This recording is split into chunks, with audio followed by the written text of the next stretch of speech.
Right, welcome to a chat about our first social venture, sOPHIa, and I'm going to ask the team to introduce themselves first. First, John Hammock.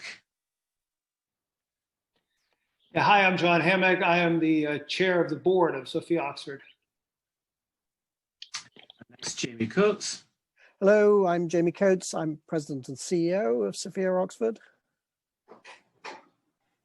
And finally, Roxana.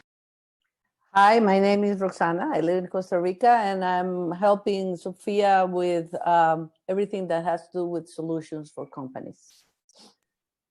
So thank you very much for that. I think the first question I'd like to ask is, so what does sOPHIa do? So what we've taken is there's a tool called the Multidimensional Poverty Index that allows you to analyze poverty, not just by money, but by your health, education, and assets. And this has been developed for governments by Oxford. And we've taken this and created something called the Wise Responder Action Kit, where a company that wants to do something now about their employees can take this tool. And what's in the kit is a survey that lets you understand and know the situation of your employees. There's an information system that allows you to manage the complexity of this detail, prioritize your solutions to it. There's training and support.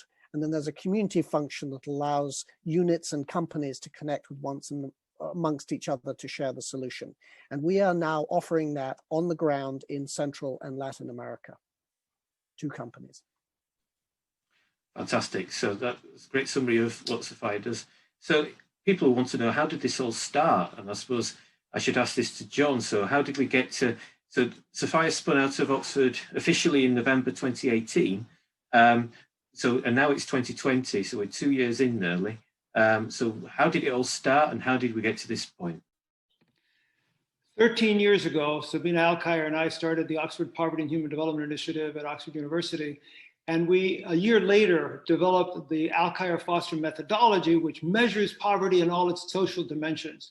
That methodology was picked up right away by governments and by the United Nations as official measures. So right now, for example, the global MPI is done by the United Nations with OPHI, and it measures poverty of 107 countries. At the same time, over 60 countries are now part of a network of countries that have adopted multidimensional poverty as an area where they're working. So the sOPHIa Oxford is actually a step beyond that.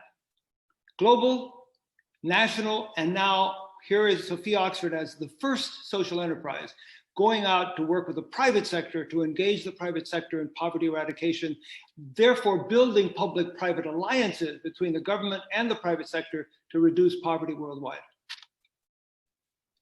Fantastic. So you've now developed this new Wise Response tool. So where are you going to use it? And what are your plans for the next year? And what help do you need in trying to get there? So businesses like this go through 3 stages. You pilot, you replicate, and then you expand. And this began in Costa Rica, working actually with Roxana when she was working for a regional bank, and we'll ask her to tell a little bit about that. And there, working with 40 companies, we learned on the ground with a partner in Costa Rica. sOPHIa was then created by Oxford to replicate that. And we then went to work in Central America and COVID hit. What we've been able to do is work with a limited number of companies, an insurance company, a beverage company, and a melon growing company, and actually in Honduras as well. And we've been able to figure out how to build a support platform. We got help from Salesforce. They sent a pro bono team in. And we've been able to figure out how to actually configure a service that companies need and want to buy now. They are being inundated by requests for help. They don't know how to prioritize. And we figured out how to build a monthly subscription service for them, both that we can sell directly to a company and support ourselves. And we are now bringing on partners who can actually offer this service in other regions. And our issue at the moment is that we've got demand and we need capital to be able to scale our systems and to be able to configure what we're doing for now multiple different countries. We're talking about Colombia, Chile, Honduras, Guatemala. There's interest also from Panama, Ecuador, a lot of places coming at us. And so we need support to get us through. The exciting piece is that with our ability to sell in the middle of COVID, which is difficult to do, we now have a model that's sustainable once we get to a significant number of companies over the next year and a half. So we're excited by that. Roxana can give you the details of actually the experience of directly working with those companies.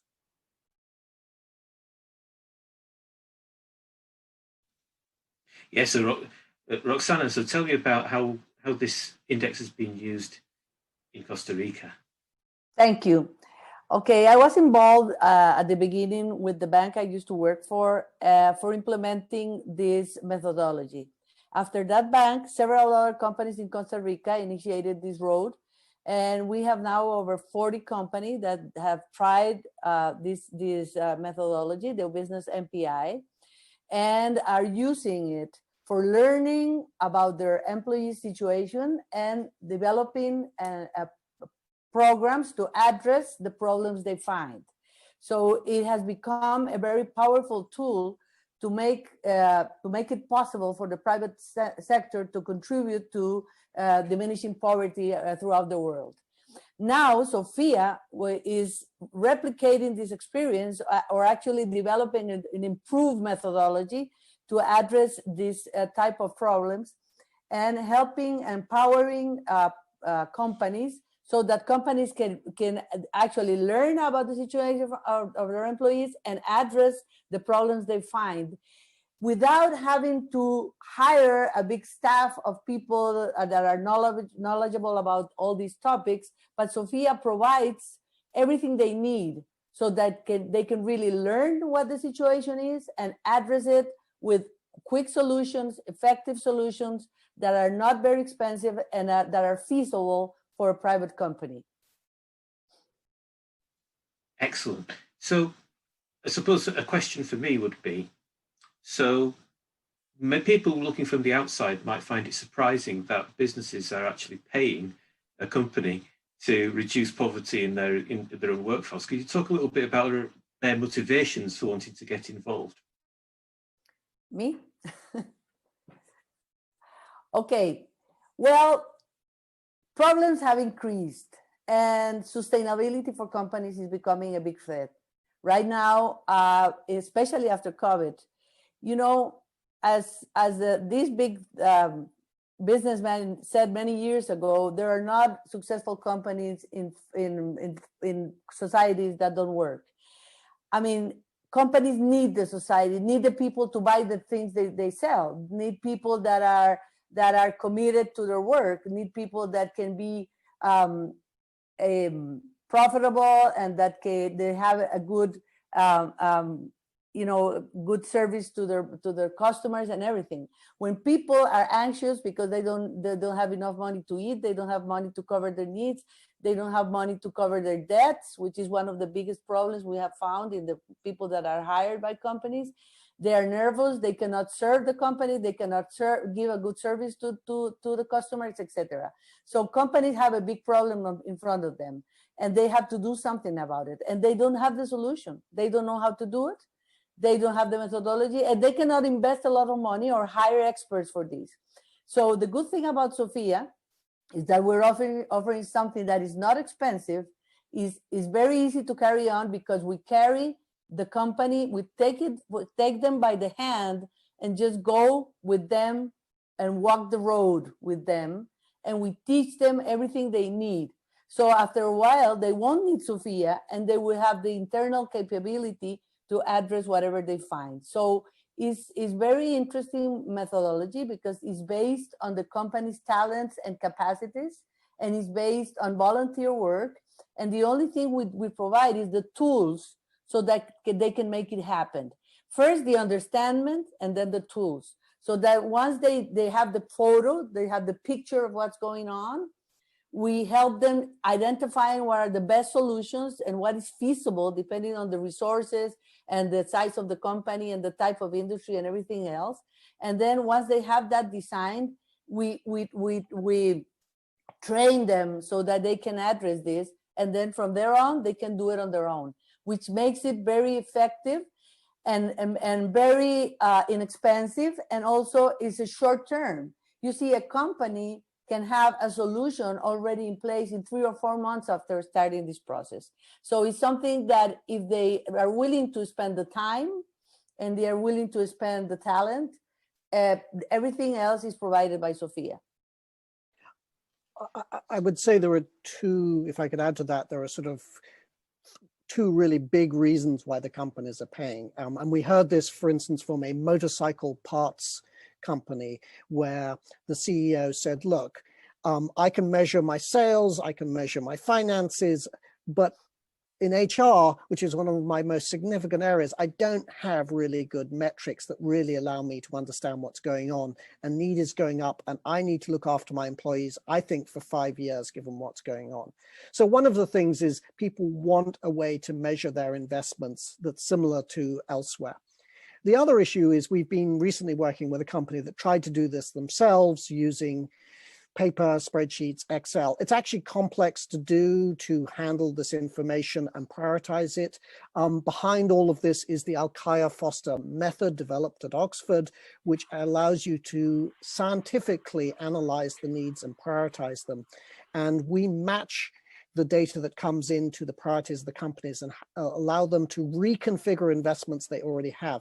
But the powerful thing about this is we've built this into a platform and system that we've been working with Salesforce. So we integrate this actually into the company's management. So they end up paying a subscription to a platform, they buy the training and services that gets them on it, and then they have this running for them, and they can keep repeating the cycle and doing that. And to manage that complexity and the sensitivity is really important for them, and the need is growing. Can I add something to that, which are real examples? We have these companies, and it's very interesting to see, like, for example, the CEO of this company, this is an assurance company that sells assurance, you know, all types. And he's personally involved. I mean, he has been participating in all the meetings and the trainings. And the funny thing is that he's also part of the sugarcane sector. So he was invited to a meeting where the sugarcane sector in Guatemala was thinking about adopting this type of methodology for all the sector. And this man, Don Pepe, he spoke without us asking him. Only after 2 months of having a relationship with sOPHIa, he's willing to speak about sOPHIa and convince the rest, because he has been already convinced. And the only thing he has been spending is the time, and he has dedicated himself. So you find real business leaders that probably have their own interest, you know, becoming leaders in the sector or growing as a company or whatever, but are willing to also expand the word and show others. And this becomes a very important reputational issue for the company. It gives a differentiator, which is very important because not so very few companies are doing it. And in terms of reputation, which is very much linked to the brand, as you know, it adds a lot of value. The Reputation Institute, which is one of the companies that have been studying this, says that the brand of a company is the equivalent of something like 80% of the total value of a company. And then this type of programs, corporate social responsibility, sustainability approach programs, will answer like 40% of the total branding, which means that at the end, like 30% of the total value of a company is very much linked to this type of activities. And when a company becomes a leader and is able to show these in their sectors and among other business leaders, it becomes a real value for the company. It's an added value for their reputation, their branding, and the knowledge and the acceptance of the society and everything else. This is great, chaps. So this is I think we've done enough now. So the last question, it could be for all of you if you like. And if there's something else that you want to say afterwards, I can edit it in and things like that. But the question, to think, I'll let John go first with what he wants to say. But whilst you're listening to John think, what does this look like in 10 years' time? Well, I'll go first. I think it's really important for people to understand that, as Jamie said, I'm going to start again. sOPHIa is at a crucial moment of its development.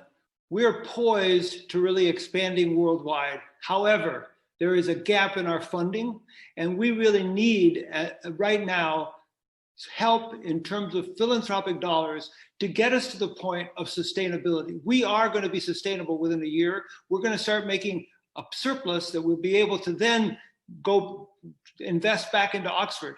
But right now, in terms of where we are at this moment, we are poised there, but we need to get there. We really ask for people's assistance and help in order for us to make it to that sustainable area. Now, moving to your question.